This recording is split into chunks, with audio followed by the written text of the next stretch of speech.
Qu'est-ce qui nous retient aujourd'hui de reconnaître l'intelligence quand elle est là? Qu'est-ce qui nous freine? Il y a des pays qui n'ont aucun problème avec ça, hein. Aucun problème. Par exemple?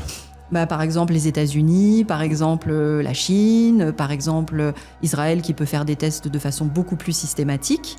Et après, il y a différentes façons de concevoir les choses, hein. Il y en a qui disent quand un enfant a des compétences et qu'on les repère chez lui, il faut les développer. Et c'est même presque criminel de ne pas les développer, de ne pas lui donner l'occasion de développer ce qu'il a en lui. Et d'ailleurs, c'est quand même un droit de l'enfant, hein. C'est ce le que droit dit de développement.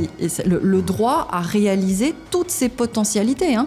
C'est un droit, c'est inscrit dans les droits de l'enfant à l'UNICEF, à la hauteur de toutes ses potentialités. Et on le fait physiquement, on le fait en art, on le fait voilà, et on ne le fait pas à l'école. On estime qu'à l'école, un enfant doit se contenter de ce qu'on lui donne. Et enfin, moi, je trouve ça terrible. C'est castrateur pour certains enfants qui ont besoin d'aller faire plus d'histoire, plus de maths, plus de littérature. Pourquoi est-ce qu'on n'arrive pas à valoriser ça ?